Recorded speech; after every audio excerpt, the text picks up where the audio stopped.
สบายดีมื้อนี้แหละสิถามมาเลาะอยู่วัดพระเจ้าองค์แสนอยู่เมืองวีระบุรีแขวงสะหวรรณเขตแต่กี้ก็เคยได้ยินอยู่ว่าพระองค์แสนมันอยู่อัตตปืออยู่ภาคใต้เนาะแล้วมาปัจจุบันเนี่ยได้ยินข่าวว่าอยู่เมืองวีระบุรีนี้ก็เลยเข้ามาเบิ่งมาก็มีแท้พระเจ้าองค์แสนเพิ่นก็เขียนเป็นป้ายบอกอยู่ว่าพระเจ้าองค์แสนเด้มันจะมีป้ายบ่ฮักแน่นี่ตัวนี้ก็ป้ายนะว่ารายละเอียดเพิ่นเขียนไว้ทุกอย่างว่าอีหยังก็อยู่นี่เพิ่นเขียนไว้นี่ในข้ามนำมาเบื้องนี้เอาจังหวัดมานี่มันจะมีแม่น้ำเขาจะได้ข้ามมานี่ข้ามเพิ่นจะเฮ็ดขวา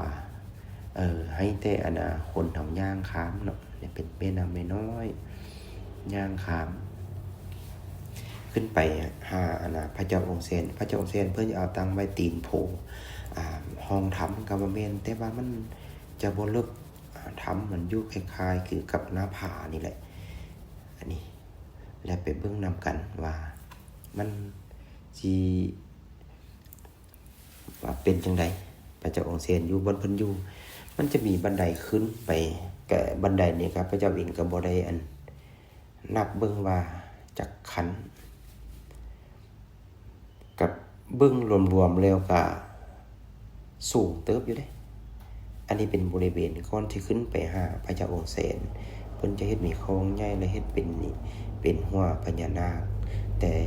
หัวนี่ปิ้นลงลุ่มหางนี่ปิ้นคนเทิงนี่มันมีให้ว่าแขกย่างลงมานี่ไปเบิ่งนำกันเบิ่งว่ามันสิอลังการอยู่ได้นี่ขึ้นไปนี่มันจะเป็นเพิ่นเฮ็ดขึ้นไปนี่ก็บ่กว้างสิประมาณเมตรสาวนี่แหละนี่เฮ็ดบันไดขึ้นไปเพิ่นจะก่อขึ้นมาประมาณ70-80 เซนแล้วเพิ่นตัวพญานาคย่องไปตามเพิ่นเฮ็ดเป็นขอบบันไดกันบ่ให้คนเฮาที่ว่าย่างนักท่องเที่ยวหรือว่าผู้มาแสวงบุญตกเมืองซ้ายเมืองขวาเพิ่นจะเฮ็ดไปแบบนี้เนี่ยขึ้นไปมันจะเป็นผ้าหินคล้ายๆคือหาหินนี่ขึ้นไปนี่ไปขึ้นไปนี่ขึ้นมานี้มันจะเป็นมีต้นไม้ต้นอย่างต้นมะม่วงบ่ใหญ่อยู่นี่อยู่นี่ห่มอยู่ตลอดอยู่บริเวณวันพระเจ้าองค์แสนเพิ่นอยู่นี่เป็นต้นไม้เฮาแนมลงมามันก็สั้นเติบได้สิได้อยู่ประมาณ3-440 เมตรความสูงความสั้นขึ้นไป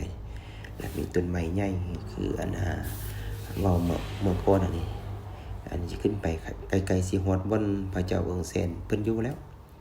พระเจ้าองค์แสนเพิ่นจะอยู่เบื้องซ้ายมือเมื่อเฮาขึ้นไปเนาะแล้วจะบ่ได้ให้เต็มให้เบิ่งว่าพระเจ้าองค์แสนเพิ่นอยู่จุดนี้นะว่าบ่ได้ถามพระอาจารย์เพิ่นว่าให้ได้บ่คันคืออยู่ภาคใต้ให้บ่ได้เพิ่นว่าบ่ให้บ่ให้คือกองเข้าไปนะอันนี้ทายแบบนี้ให้เบิ่งนี่บนพระเจ้าองค์แสนเพิ่นอยู่นี่ไปนี้มันก็จะมีอยู่ถ้ำเพิ่นว่ามีถ้ำอยู่ไหนนี่แล้วสิหาไปเบิ่งพี่น้องกันถ้ำแต่มันสิกว้างบันไดและสิยาวซั่นไหนสิหาไปเบิ่งอันนี้มันกรรมการบ้านเพิ่นนั่งอยู่นี่ว่าผู้ใดจังมาบนบอร์ดปรึกษากับเพิ่นได้เพิ่นว่านะแต่เรื่องรายละเอียดนี่เพิ่นจะบ่เข้าใจปานใดเรื่องประวัติถามเพิ่นเพิ่นก็บ่ได้เล่าหยังสู่ฟังเพิ่นว่ามีแต่พระอาจารย์เพิ่นหูดีนี่ที่สิลงมาเดี๋ยวนี้แหละบริเวณบนใกล้สิฮอดถ้ำนี่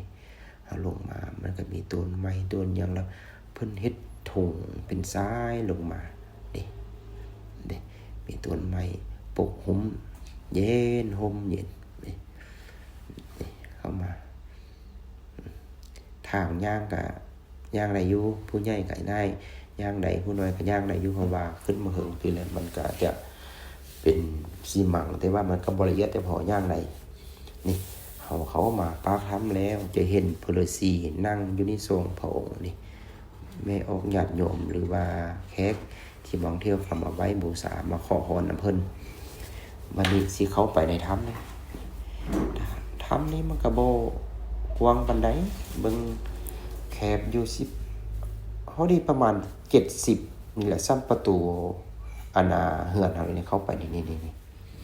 เข้าไปเลิกนี่สิประมาณฮอดว่า10 เมตรพวกนี้แหละแล้วจะมีบาสนี่มันจนเขาขี้เมียงจนโสดเบิดเลยนะเพิ่นว่าปะนี่แต่โดนแต่ปูแต่ยาพุ่นแหละแต่ว่าบาสนี่มันใหญ่กว่าบาสที่ว่า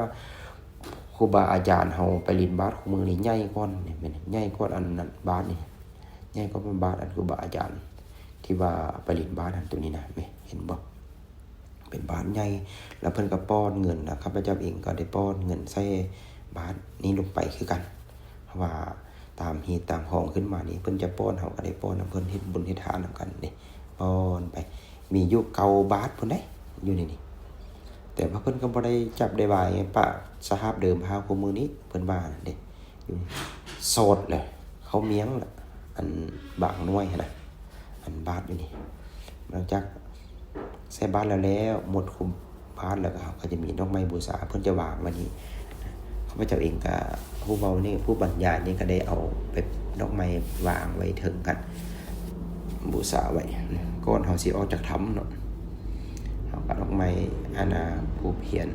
ขอพรนำเพิ่นแล้วก็ให้เพิ่นนี่ปกปักรักษา